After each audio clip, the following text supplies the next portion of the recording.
Hey, what's up? This is Logan Mize, and you are listening to TNCRadio.live.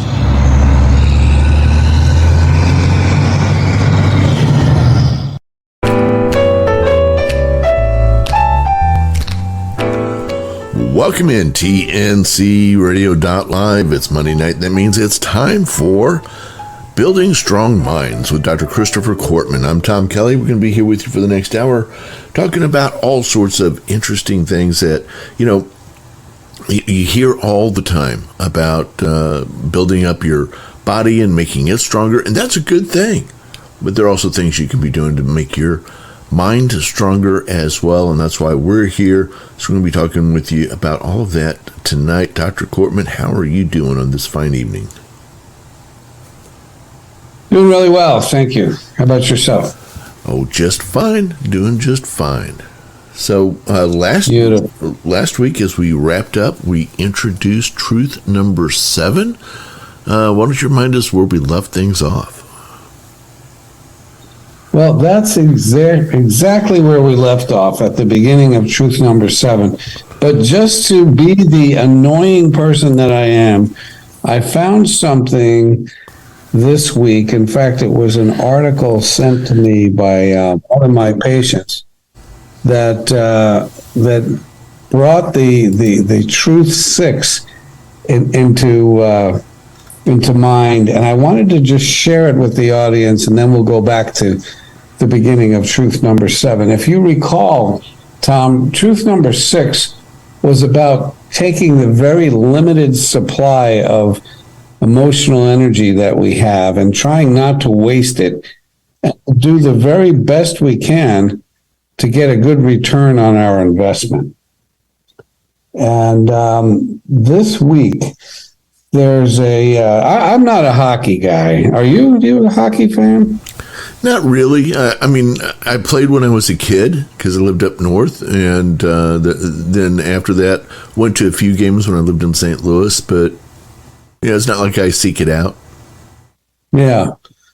Okay. Well, I'm a big baseball, football, I love basketball too, but hockey I never got into. I respect it for sure as a great sport. I've been to a few games, but I'm not a hockey guy. But there's a big hockey contingency, believe it or not, in the Tampa Bay area, even though it's very poor skiing, sledding, and ice hockey around here. I don't know why, but we have a great hockey team, the Tampa Bay Lightning, so the story is there's a guy on the team named Pat Maroon, and I don't really know the guy or anything about the guy, but as the story goes, he's considered to be an enforcer. And I think what that means is he kind of uses his big body to get the job done. So there was something written, and one of his teammates read about it and says, "Hey, you really need to look at this," because someone wrote in an article somewhere that Pat Maroon had weighed in at 245 pounds or something like that, and they said, "Yeah, that was a few pizzas ago," and they were laughing about that this was a big overweight dude, so to speak, and his initial reaction was, of course, hurt and anger. And admittedly, the first thought was, what could I do to lash out at this guy who mocked me? I think it was on air. I'm not sure it was in an article. It really doesn't matter. But he was mocked by this one hockey announcer. And evidently, as he started to think about it, he thought there were better things that he could do with his emotional energy than to retaliate. So he thought about this, And he decided to write a check for something like 2,000, maybe 2,500, I don't remember, dollars to a program to help kids deal with body shaming and to get the necessary help that they needed with mental health professionals. In other words, he was donating money to an organization that helped people feel better about their bodies by getting some professional help. And the Tampa Bay Lightning evidently used that donation and made a big deal out of it. And then within no time, the entire community shelled out, like, I don't know, anywhere from, $50,000 to $100,000 for the same thing. So here's the point. This guy had a chance to really do something vicious, ugly, retaliatory with his emotional energy because he'd been wounded. That was a few pizzas ago. The point was this guy's overweight, but the response was, not only am I not going to retaliate because it feels bad, I want to think of all the people who feel bad about their bodies and who need some help because they've been shamed, and I'm going to try and put energy into helping rather than hurting. And I think that's what this is all about with that truth. What can I do with my emotional energy so that there's a return on the investment, not that it's just a waste of time or something that feels good in the moment, like retaliating against someone. But at the end of the day, I did something destructive. I did something ugly and mean, and I could never undo it. Well, that's especially interesting because that's the role of the enforcer, in when you're playing hockey, is he is the one who does the retaliation for the team when they feel like that, if one of their players got knocked into the boards a little bit too hard or something. The enforcer's job is to make sure the next time that guy comes down the ice that he ends up maybe sitting on his butt for a moment because he had done something wrong on the other side. I mean, it's just part of what the enforcer does. So instead of doing that, you should write him a check. Yeah. From now on, when he's on the ice, when he's about to cream somebody into the boards, he should pull out his checkbook and say, "There you go, John. $1,000. Please don't ever do that again." Yeah. That's probably why we're not professional hockey players. I don't know. Yeah, I do have one little clip I want to share with you from the TV show The West Wing. Were you a West Wing fan? I wasn't, but it's not that I even ever saw an episode. So yeah. I was aware of it, but never watched it. Yeah, I'm going to share this little clip here with you, and it kind of sums up, I think, for a lot of us, the way we think about hockey. Sorry, you've been waiting a while? Eating some I've got it on the wrong thing here. Give me just a second. I love when I do that. Try this one more time. I got held up at a poker game. Love poker. I heard you had Caps tickets? Yes, sir. How was the game? Not very good. Have you ever seen a good hockey game? No. Me neither. I love sports. I just can't get next to hockey. See, I think Americans like to savor situations. One down, bottom of the ninth, one-run game, first and third, left-handed batter, right-hand reliever, infield, a double play at depth. Here's the pitch. Scoring in hockey, it seems to come out of nowhere. The play-by-play guy is always shocked. Lepetier passes to Huckenchuck, who skates past the blue line. Huckenchuck, of course, was traded from Winnipeg for a case of Labatt's after sitting out last season with, oh my God, he scores! So what's going on? And I think that's the way many of us feel about it. Oh my God, he scores! The First Lady will be wearing a Carmen Mark Volvo. Yep. That's the way I feel about hockey. I mean, I like it fine, but that's a great story. I like very much the point of the story, and making things into more positive makes me think about. Well, it made me think about something in my personal life too. So maybe are you going to share that? No, I got to think it through a little bit more because I have the answer. I mean, the question now is, how can I take that negative emotion that I feel about the way I was treated and do that something to make it more of a positive thing? I don't know what that would be yet, though. That's the part I'm stuck on. Okay, how would I do that? I have to think that one through a little bit. I don't want to tell you how to run your program, sir, but I wonder if you told this story and then all the listeners could write or call in or text you or whatever to say, here's my best idea. Well, it's break time, so we're going to go ahead and take a break. Yeah, I'll have to think about that one a little bit. It's a very complex story. Maybe I'll have to come up with maybe the watered down version of it, because it would get a little bit long, I'm afraid. But it is break time, so I'll tell you what, we'll go ahead and we'll take our first break of the evening, get that done, and we'll be back in just a minute, and we'll start talking about truth number 7. You're listening to TNCRadio.live. This is Building Strong Minds with Dr. Christopher Cortman. We'll be right back. Stay tuned. This info blog on TNCRadio.live is brought to you by the Truckers Network at app.thetruckersnetwork.net. Mental health resources for truck drivers. Truck drivers are the backbone of America. They're the unsung heroes. Nearly every good consumed in the United States has been transported in a truck. Because of how challenging truck driving is, truck drivers often portray the image of being tough. Mental health is not a discussion that many truckers will have among each other. The truth is, truck drivers are human. They have their emotional and mental struggles just like every other working American. The only difference is that truck drivers face unique factors that put them more at risk for depression and other serious mental health issues.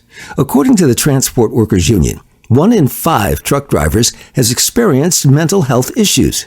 Depression and anxiety are the top mental issues that truck drivers face. Mental health resources for truck drivers. With truck drivers spending more time on the road than at home, it can be difficult to get help for their mental health struggles. Now, thanks to modern-day technology, truck drivers can get help right from their smartphones. Esper. Esper is a national behavioral health company with a mission to help people and organizations reach their full potential. Esper offers a continuum of behavioral health care from acute to chronic health conditions to leadership development, including Fit to Pass, a coaching program to assist professional drivers in maintaining good health and pass their DOT recertification physical exams. BetterHelp. BetterHelp is the world's largest e-counseling platform. They have access to licensed, trained, experienced, and accredited psychologists, marriage and family therapists, clinical social workers, and board-licensed professional counselors. To get starters, take a quick questionnaire and BetterHelp will match you with a therapist that's right for you. Mutts for Trucks. Mutts for Trucks is an organization that helps truck drivers find the perfect four-legged friend for the road. Their mission is to bring more good to a community that brings so much good to us. It's been proven that owning a dog can drastically decrease isolation, depression, and cardiovascular disease. The National Suicide Prevention Lifeline is a national network of local crisis centers that provides free and confidential emotional support to people in suicidal crisis or emotional distress 24 hours a day, 7 days a week. Their number is 1-800-273-8255. That's 1-800-273-8255. If you feel that you need help for your mental health struggles while on the road, we also recommend reaching out to your carrier and seeing what options they may have available for you. For more information on mental health, go to the blog section at The Truckers Network at app.thetruckersnetwork.net. The Hot Shot Secret Facebook page gets a lot of robust Q&A about diesel problems and their solutions. We listen to our customers. Here are their words straight from their mouths about Hot Shot Secret everyday diesel treatment. Our fans call it EDT. I'm John Sharp, a.k.a. Jay Sharp from Newburgh, Pennsylvania. Use an EDT my local fuel mileage went to average of 22 to 23, and my highway MPG went to 26 to 28. Hi, I'm Danny. I'm from Arizona. I drive a 02 Ford Excursion. I use EDT at every fill up, and my mileage went from 12.5 miles to gallon to 14 miles per gallon. I highly recommend it. Everyday Diesel Treatment delivers a 6-in-1 premium fuel treatment for every fill up, every time. Everyday Diesel Treatment is available at truck stops, Tractor Supply, O'Reilly's Auto Parts, and online at HotShotSecret.com. Hot Shot Secret, powered by science.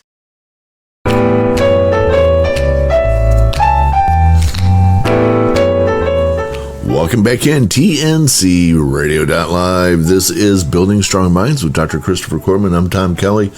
So, Dr. Chris, we were just having a great discussion off here about football stuff. Do you track Tampa Bay? Is that your team? You know, I was converted after many, many years of being a New York Giant fan. When Tom Brady came down to Tampa Bay, he called me and said, can you just give us some support here? You've been living here for almost 40 years. Can you? And I said, I'll do it. And so they won a Super Bowl for me as soon as he arrived. And so now I'm a Bucs fan. I still love the Giants, but I'm a Bucs fan, and we play tonight. We have a 5-6 record. It's been a miserable season, but we're still in first place in the most horrible of divisions, the NFC South. Well, the NFC Central? Yeah, NFC South. East. No, the NFC East, though. That's where the Giants are now? Yeah? Yeah, the Giants, that's a great division because everybody's above 500. Everybody's incredible in that one. I mean, Philly, Dallas, Giants, and Washington are 4 good teams. Yeah, absolutely. And the Eagles were my early pick this year to go all the way, even before the season started. Really? Why? I'm not an Eagles fan. What they did off season. This was a team that was putting together a winner. It seemed like every move they made was the right move, and I was just excited about what they were doing. Well, they could not have proven you more right. They're 11-1, and they look great every week. They really do. And Jalen Hurts looks like a big-time quarterback. Big time. And the only trouble that I saw, I know they lost the one game. I didn't see that game, but it was interesting. That Houston kept them tied through the first half. That was pretty amazing. But that didn't last. Yeah. So a little football talk here on a Monday night. We got Monday Night Football coming up in just a little while. But for us, first, we're still talking about the social black belt. And we're reaching at truth number 7. Why don't you remind us, what is truth number 7? Truth number 7 is we don't have the ability to change other people, so we have to learn how to empower ourselves. And, where we began last week, we were talking about, is there anybody in your life that you wish would stop doing something? Or is there anybody in your life that you wish would change something or do something differently than what they're doing? And of course, there's virtually no one who wouldn't change someone in the world if they had the power to. If you only had a remote that worked on other people, we would all have one and we would all use it frequently, even if it were just in traffic. But then we talked about, what do you tend to do when you want to change someone, fix them, control them? What kinds of tactics do you use? And there's a long list of what humans do to try to change the behavior of other people. And that could be anything from nag to beg to complain, to manipulate, to throw out a guilt trip, or silent treatment, or make one of those unfavorable comparisons to the kid down the block who's making straight A's and still playing sports. The husband who always seems to have time for his wife. There's other tactics like threatening and ultimatums. There's yell and scream, withholding of love and affection. Things we've all tried, and they're all about trying to change the behavior of someone else. And this could be parent to child. It could be lover to lover. It could be siblings. It could be work relations, boss to inferior or subordinate, or whatever word they use, employee. We try to influence other people using different types of tactics. And, essentially there's two different categories that we learn about in Psych 101. One of those is rewards, and the other are punishments or consequences. And so when you think about changing someone's behavior, you think about, what can I do? I'll offer them something amazing. I will give you a $1,000 bonus for every one of these you sell. That's a way to change someone's behavior. Or if you don't get the homework done in time, I'm taking away your phone because you seem to like your phone so much that you're not doing your homework. There's a million ways, but they really fall into those basic categories of either reward or punishment. So are you saying then, I'm just trying to clarify this, are you saying then that Skinner type behaviorism doesn't work on humans? Actually, I'm not saying that it doesn't work as much as very often there are inconsistent responses, and you end up in relationships feeling very disappointed and frustrated. You can't really put people in a Skinner's box.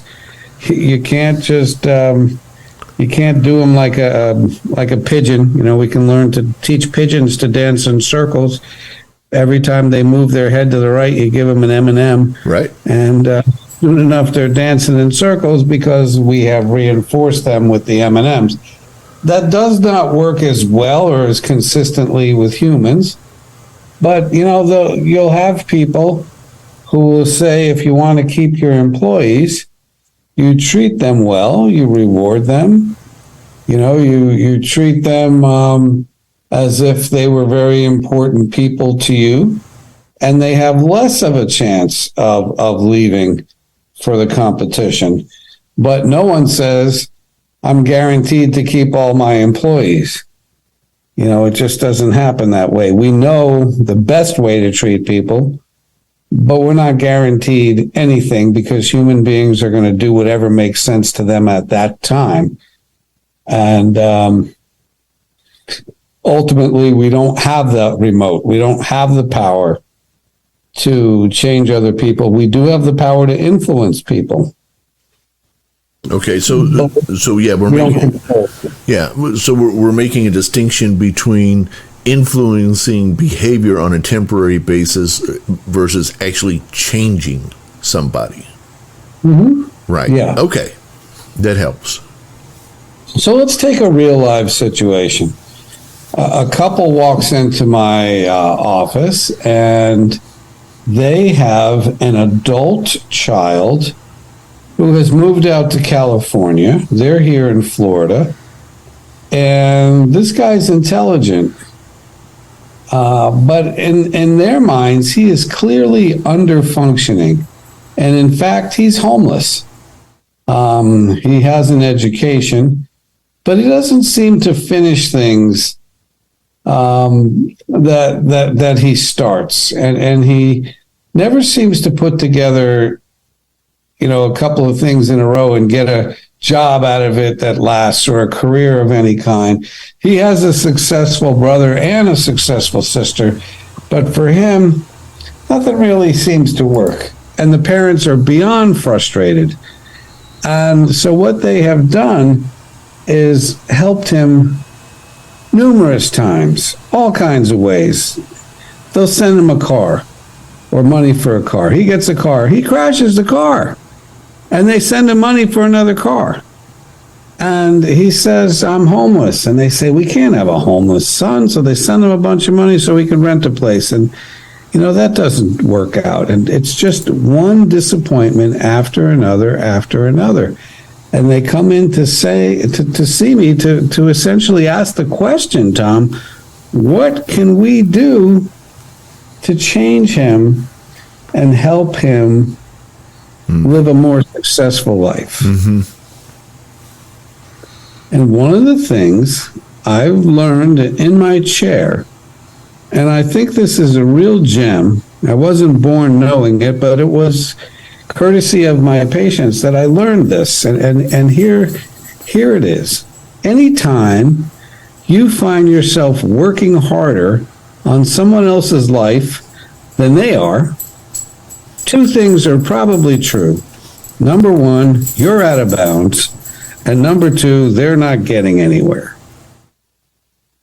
And I learned that because I was working harder on some of my patients' lives than they were. I mean, they loved coming in to talk and to complain about things. But when it came down to making changes, I would come up with all these ideas on options and possibilities, things that they might try. And there's this old game they talk about back in transactional analysis and Gestalt therapy, words you don't need, but they talk about different games that people play. And this game is called Yes, But. That anything I could suggest, they could go, yeah, but, and they're not going to do that. So right, exactly. I just can't seem to make any friends. Well, have you considered, signing up to play softball? I did that and I had 14 instant friends. It was great. Yeah, but no, they would never, I could, well, have you considered, they have Sunday school for people your age, there's churches around. Yeah, but no, I've never been that religious. Whatever you say, they've got a yeah, but. Because the bottom line is they're invested in staying stuck because it's scary and it's difficult to make changes. Got it. Tell you what, it's break time. Well, let's do the bottom of the hour break and get that done. We'll be back here in just a couple of minutes. You're listening to TNC Radio.live. This is Building Strong Minds with Dr. Christopher Cortman. We'll be right back.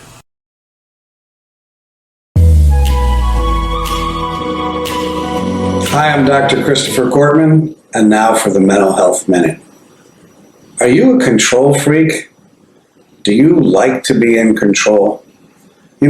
I think control has very negative connotations in our culture. But I want to use this first video of Are You a Control Freak to talk about when control is a good thing and why you should be in control. Let's begin with there are 3 parts of your life that are important to control. What you think, what you say, and what you do. Those 3 things belong to you, and you should control them as much as possible.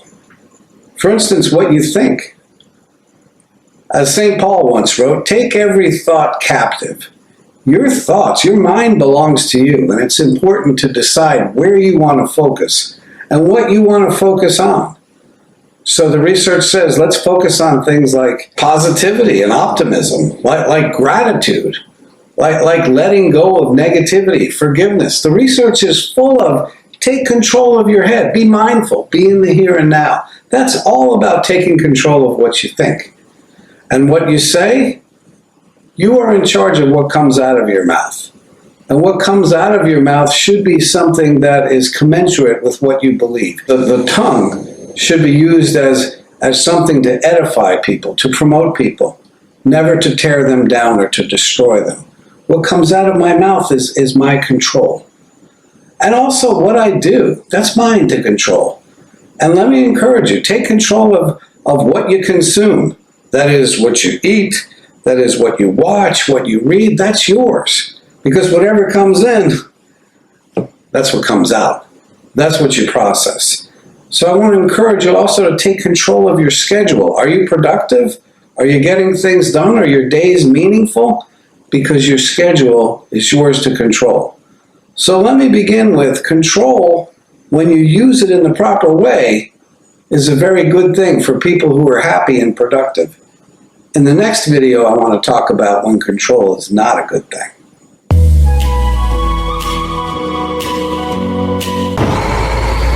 TNCRadio.live, your commercial driver navigation station.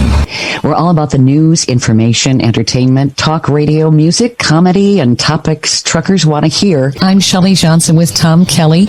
We're talking with retired NASA engineer Homer Hickam, who's the author of Rocket Boys, which inspired the movie October Sky. We're talking with Alex Debogorski. He's one of the original stars of Ice Road Truckers. Chip Davis of Mannheim Steamroller. Music icon and Grammy Award-winning country artist Lee Greenwood. We're speaking with racing legend Mario Andretti. Michael Martin Murphey is a legend on the music scene with wonderful ballads and hits like Wildfire and Cowboy Logic.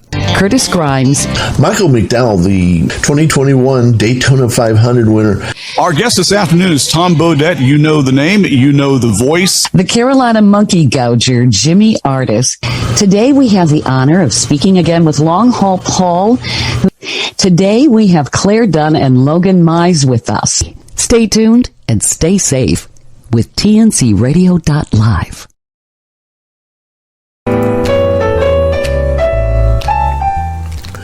Welcome back in TNC Radio.live. This is Building Strong Minds with Dr. Christopher Cortman. And Dr. Chris, I was thinking about your light bulb joke from last week. How many psychologists does it take to change a light bulb?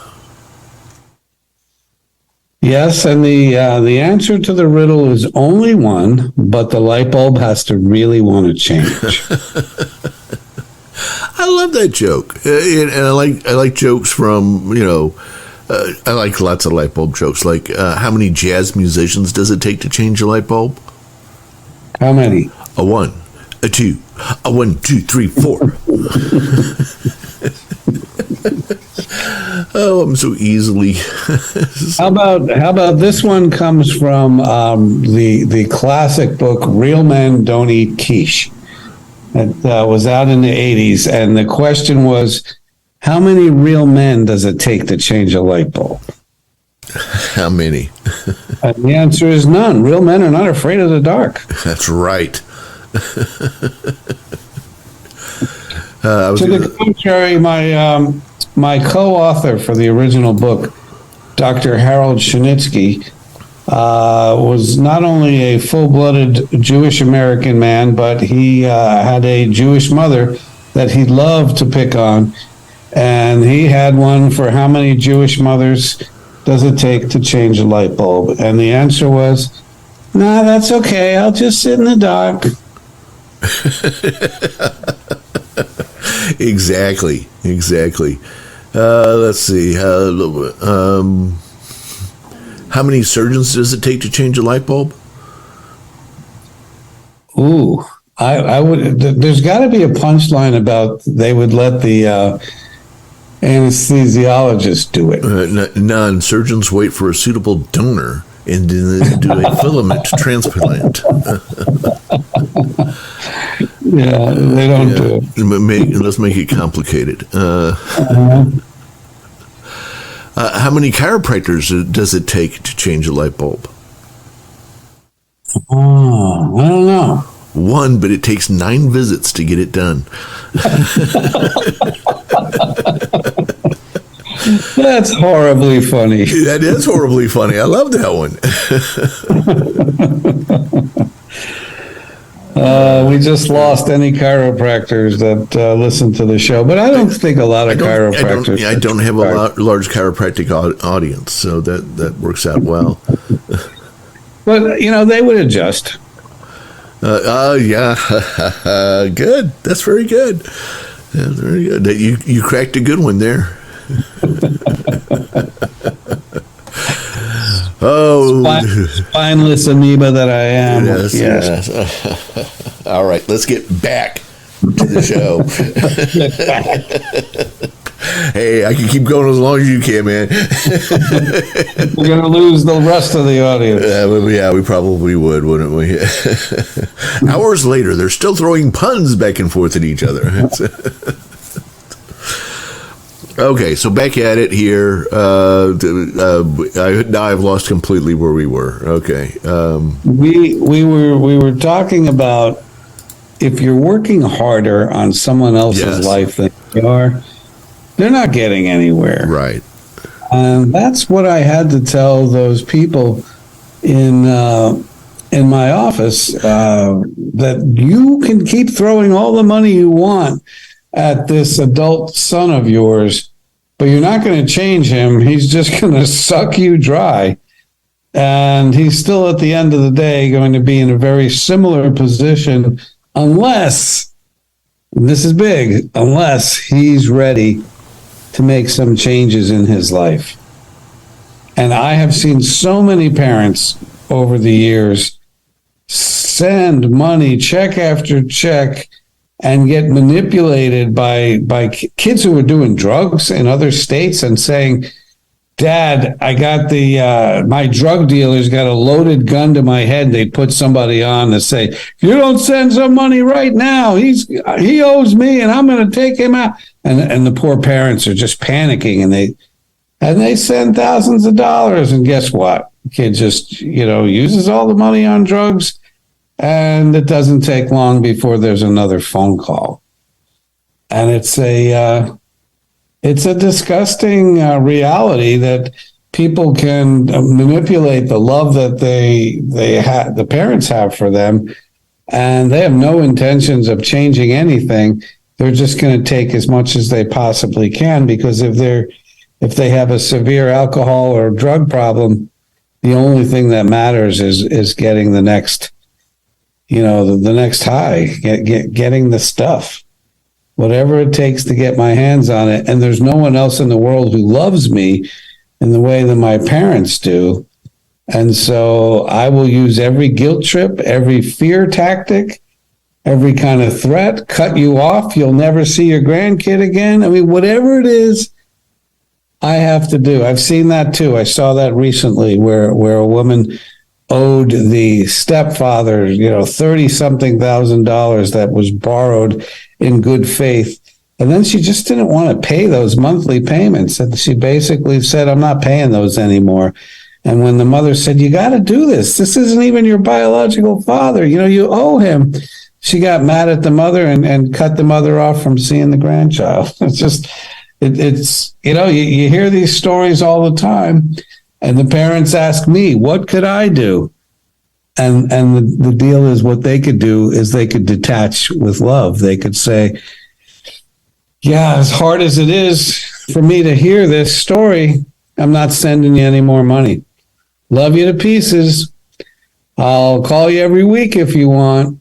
I'll talk to you about recovery, whatever, but no. The well is dry now. I'm not enabling this anymore. Which, Tom, leads to the classic question of, how do you know the difference between helping and enabling? And I've heard this question so many times in my life, and I think it's a really reasonable question. And thankfully, I don't just put it back on the client and say, well, what do you think? I have something that I think is really worth chewing on. It's an answer, at least for me. Maybe you'll like it too. So here goes. The difference between helping and enabling. Let's begin with enabling. When I am enabling someone, I am doing things for them that they could or should be doing for themselves. Let me repeat myself. I am doing for this person, whoever they are, something that they could or should be doing for themselves. Let's throw some examples out, and feel free to join me with one, but I'm going to begin with being a child, being the father of some, reasonably young children. My daughter's 14, my son's 11. There have been times because of my impatience, I'll clean up their mess. And what I'm teaching them is you go ahead and make a mess. No worries. Daddy will clean it up. That's not a major thing in life, especially one time. But the message is I'm doing something for you that you should be doing for yourself, because what you're learning from it is not a worry. Make all the messes you need to, because Daddy will take care of it. You don't have to learn to be responsible to take care of yourself in this world. I have no business tying my 11-year-old's shoes. Sometimes I would do it just because we're in a rush. Say, give me that sneaker and just tie it. Let's go. Or, any number of things. Do the homework for them. They have 6 or 7 of those questions left and just go, here, look, see what this is? And just here's the answer. Why would I do that? Because I'm impatient and I want to get it done. I want them to get it done so we could get on with whatever's next.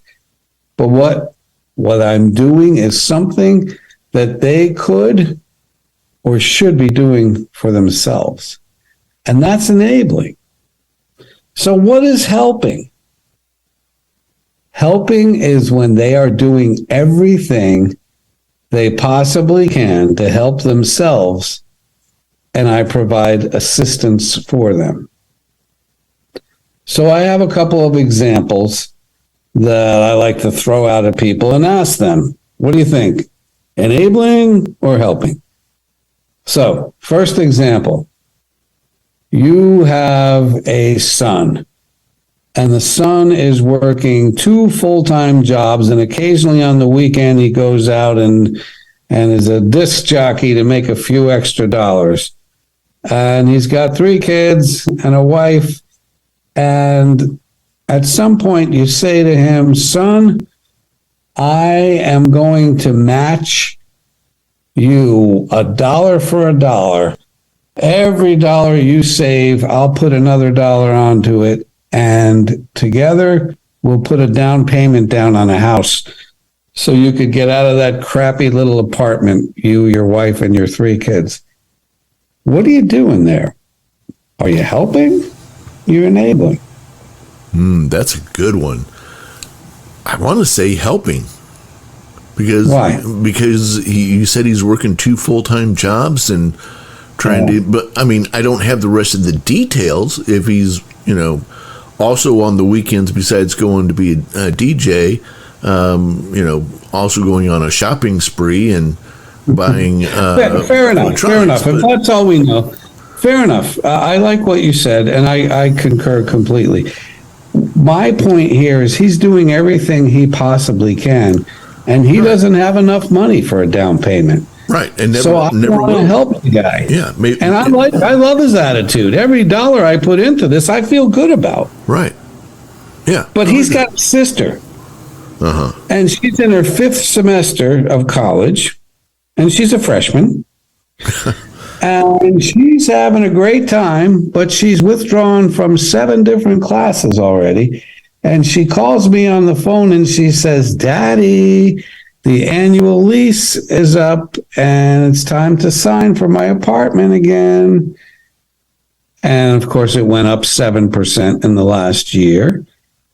And I say, okay, honey, and I sign it. What am I doing there? I'm going to think through this one. I'm going to say enabling. I'm probably enabling. Probably. I mean, I'm glad she's having such a great time, but she's not getting a lot done.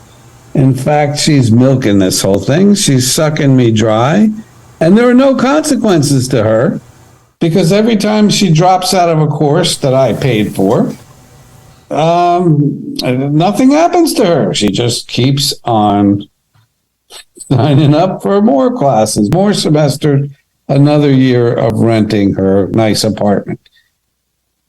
And I want to, I want the listener to understand that most of the time when I'm helping somebody, It feels good. It feels good to help another person. And it doesn't feel good when I feel manipulated. Right. It doesn't feel good when I write a check to somebody and I know I just been played. You know, that doesn't feel good. I feel resentful when that happens. Sure. And there are so many times that parents are in this situation. And we all want to help our kids, but at some point we have to say, is this actually helping my kid? Or is this teaching them all the wrong things? Like anytime they get in a mess, daddy cleans it up. Right. And you know, how many of these stories have I heard over the years that wasn't even thinking about this? But what if your kid is, you know, at a young age, does some shoplifting? It's like, where did you get that? You didn't have any money. And there's a big grin on their face, like, wait a minute, where did you get that? And you find out the kid's been, you know, the kid shoplifted. You could very easily, as a daddy, go back to Walgreens or 7-Eleven or wherever this thing came from and apologize and hand it back in or pay for it or whatever. You could clean up the mess. But that's not teaching good things. That's enabling. What does the especially healthy, strong parent do at that time? Where did you get that? Okay, is that something that you've heard daddy teach you, that if you don't have enough money, you could just take something No. So you stole this. What do you think happened? You know, you go through these kinds of consequences, and then ultimately you bring that kid back to that store. And the kid has to, much to his horror, admit and apologize and make amends for what it was he did, which might mean that he has to empty his little piggyback to pay for that Snickers bar or whatever. But the point being, he's learning good things. This is what will happen when you start to steal or take things that aren't yours. You're teaching a life lesson instead of enabling him by using your magical powers as a daddy to get him out of that. Absolutely. Hey, tell you what, we're going to take a quick break and be back in about 2 minutes. You're listening to TNC Radio.live. Stay right there.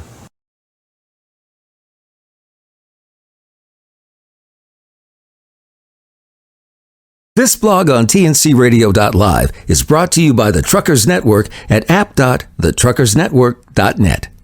6 safety tips for truck drivers while driving in the rain.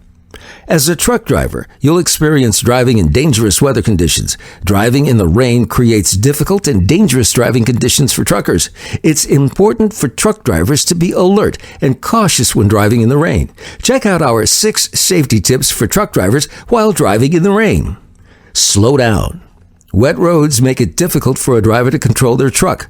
A good rule of thumb is to drive 5 miles per hour below the speed limit. In some cases, you might have to drive more than 5 miles an hour below. Professional truck drivers adjust their speed according to the weather. When driving in dangerous conditions, only drive the speed you're comfortable with. Leave space. Leaving the appropriate amount of space between each vehicle will give a truck driver enough time to react. A fully loaded tractor-trailer traveling at 65 miles an hour needs about 5 seconds of space to stop. Drivers will have to increase the space between the cars while driving in dangerous weather conditions. Maintain your vehicle. Having your vehicle routinely checked will make driving in the rain more safe. Frequently check your truck's tires to make sure they have enough tread. Also, check your windshield wipers to see if they're working properly. Avoid standing water. Driving through standing water increases the chance of hydroplaning. Hydroplaning causes a driver to lose control of the truck and can result in serious injuries. Standing water also hides potholes and other debris that might be on the road. It's important to always avoid standing water while driving in the rain. Wear your seatbelt. Wearing a seatbelt is a requirement for all truckers, especially in dangerous weather conditions. Eliminate distractions. While driving in the rain, eliminate all distractions. If you drive with the radio on, turn the volume low so you can concentrate. Avoid touching your GPS or looking at it for long periods of time, and avoid using your cell phone. This blog on tncradio.live has been brought to you by the Truckers Network at app.thetruckersnetwork.net. Catch Mind Your Trucking Business Thursday at 7 p.m. Eastern with James Rogers, Jamie Irvine, and Tom Kelly. They provide expert advice about starting, operating, and growing a professional trucking business. It's Mind Your Trucking Business on tncradio.live.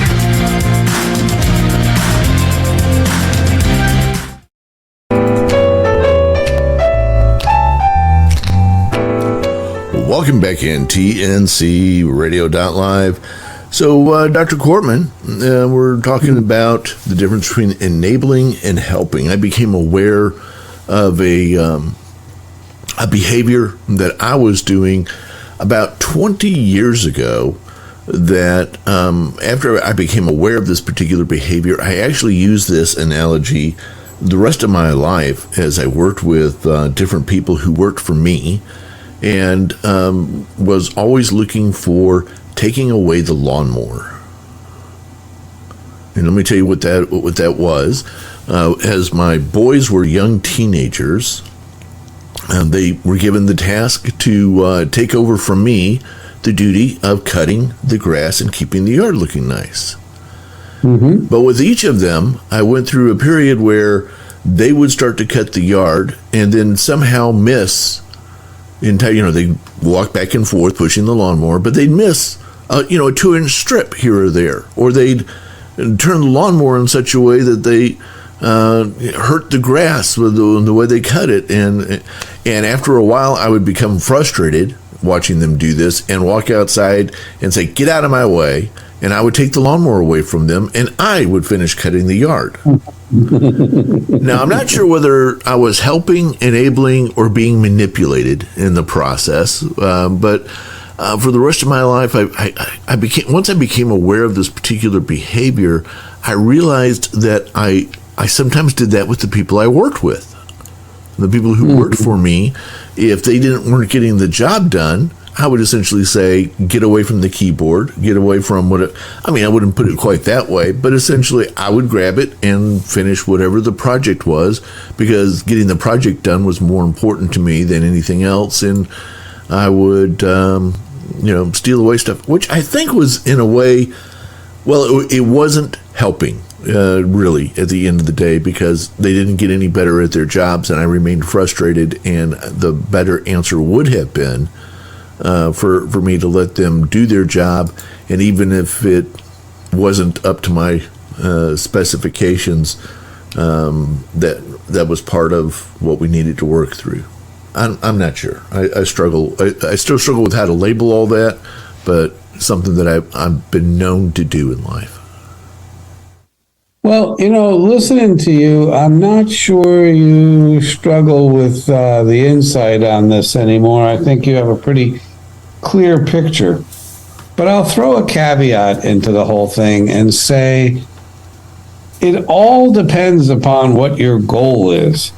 And if you're at work and there's a project that has to go out tonight by midnight, you might not care if you're helping or enabling, because maybe your name's on that as well as everyone else, and it'll reflect on you. And if you end up doing more of someone else's job at the end of the day, you want the thing to go out and you want it to be done right, because your butt is on the line either way. You might say, I don't care, right, if I'm helping or enabling. That's cool. Yeah. Go ahead. Well, unfortunately, we only have 1 minute left.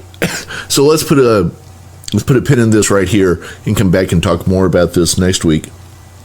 In the meantime, I want to get to the 4 points of self-empowerment. Yeah. I want to take some time, because since we can't change people, we want to learn on how to empower self. Exactly. And so we'll pick up from where we left off this time. I'll mention the lawnmower again. We can talk about whether or not that was self-empowering, or because sometimes it's a thin line. In real life, these things, it can be a thin line. Hey, we've got to run, but you've been listening to TNCRadio.live. This is Building Strong Minds with Dr. Christopher Cortman. And Dr. Chris, if people wanted to reach out to you, how could they do that? srqshrink.com is an easy way to find me, and I welcome anybody's comments, questions, phone calls, whatever they like. Appreciate hearing from any. srqshrink.com. Thank you very much. We're going to bow out for now, and stay tuned for more coming up right here on tncradio.live. Stay tuned.